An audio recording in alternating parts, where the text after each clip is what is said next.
nyo. Di bali ng tamad, di naman pagod. Tara, samahan nyo ako. Magpapa-PMS tayo ng sasakyan ngayon at magpapalinis ng mga preno. Kailangan talaga ng preventive maintenance. Ang mga sasakyan medyo magastos, pero para tumagal at hindi masira kaagad ang sasakyan, kailangan talaga ng change oil. Napakarumi nga ng sasakyan natin dahil galing sa biyahe. At sakto, may higit 5,000 ang tinatakbo natin, kaya nagpunta na tayo dito sa Mags Pro. Dito lang yan, Puro 4 National Highway, Cabarruan, Cagayan City, Isabela. At syempre, matagal ko ng subok dito sa Mags Pro, kaya ano pang hinihintay nyo? Dito na kayo magpa-PMS ng mga sasakyan nyo, guys. Ayan, at isasalang na nga tayo para may lifter din yung sasakyan natin. Tinanggal na nga yung air filter. Malinis pa yan kasi kakapalit lang yan, kaya hanginan lang yan. Sinilip ko na rin ang ilalim para makita.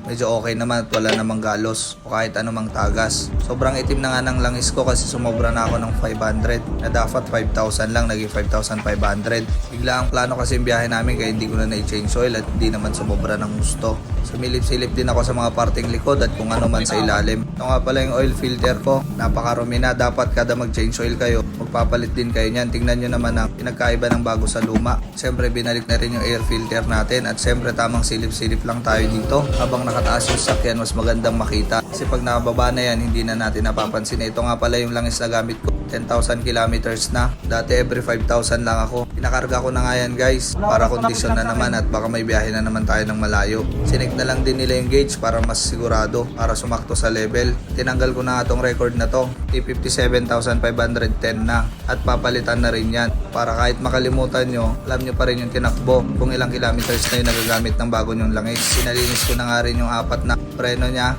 Harap likod. Siyempre nilihan na rin. Siyempre malaking katulungan yung brake cleaner para mas malinis talaga. Dapat din grasahan yung dapat grasahan kasi kung minsan dyan yung umiingay. At binalik na nga ni Kuya Kim yung gulong at pupunta naman siya sa likod. Sinabi ko ang medyo higpitan niya kasi lagi malayo yung biyahe natin. Nakita nyo naman yung muusok na yun, guys. Napakarumi talaga ng preno ko sa likod. Nakailang biyahe na rin kasi to kaya kailangan na rin linisan. Pag magpapa-PMS kayo, kailangan nyo rin talagang i-check ito. Mahirap na kahit marami kayong gasolina kung mawala naman kayo ng preno dyan. Nakita nyo naman tumutulo sa brake cleaner, napakarumi. Siyempre lilihain din lahat ito para matanggal talaga yung dumi, lalong-lalo na yung mga buhangin. And malinis na naman at ready for long drive na naman tayo. Kita nyo naman yung tumutulo na yan, guys, talagang sobrang dumi. At syempre nag-goods na si Kuya Kim. Shoutout sa'yo, Kuya Kim, nakapakagaling mo. Syempre pinadouble torque natin yan para mahigpit. At dumating na nga si Boss Ed, galing biyahe. Yan pala yung may-ari ng shop ng Mags Pro, napakabait niyan. Sobrang idol ko yan sa mga customer, lalong-lalo na sa mga tropa niya. At napakadaling tumawad dyan, walang problema dyan. Yan naman, guys, yung mga discount at sale nilang mga mugs dito. Sobrang mahirapan kang pumili dahil lahat magaganda. Nasa kanila lahat ng mga mugs dito. Bahala na kayong pumili dahil malulula kayo sa dami kung anong babagay sa sasakyan nyo. Pinebenta kasi natin yung Ranger natin, pero habang walang bumibili, ginagamit at syempre pinapa-maintenance pa rin natin ng maigi dahil ginagamit pa rin natin siya sa long distance. Napakaraming gulong dito.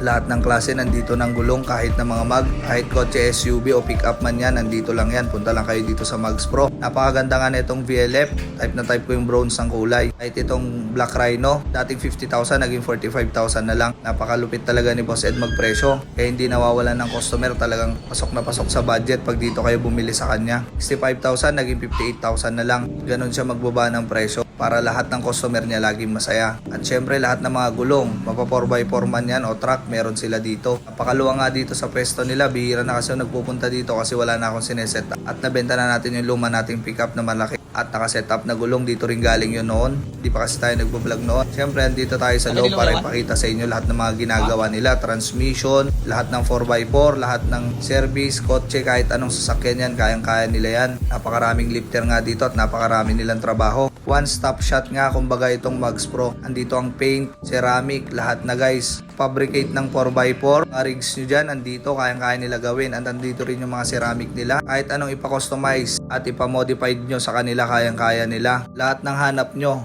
nandito na sa kanila. Grabing lalaki ng mga gulong na yan, pang trail, napakaganda niyan. Kahit anong fabricate yan, kayang-kaya talaga nilang gawin yan. Ang dami mga grill dito. At ito nga pala yung idol ko na jeepney ni Boss Ed. Napakaganda rin at bihirang magamit. Nakita nyo naman yung mga gawa dito sa Mags Pro. Ano pang hinihintay nyo? Dito na lang kayo magpagawa at siguradong masatisfy kayo sa mga gawa niya at napakabait na lahat ng mga tauhan niya dito. Kita nyo naman yung mga gulong niya. Medyo pricey ang mga ganyang setup. Ganyan naman si Manong, talaga nagpapabricate. Kahit anong conversion yan, kayang-kaya sa 4x4 nilang mga kasama dito. Paliit, mapalaking sasakyan yan, kayang-kaya nila. At andito nga pala yung gawaan nila ng preno. Sakaling pangit yung preno nyo, pwede nyo ipa-replace para pumantay ulit ang kaya ng mga brake pads. Kompleto talaga sila ng gamit dito.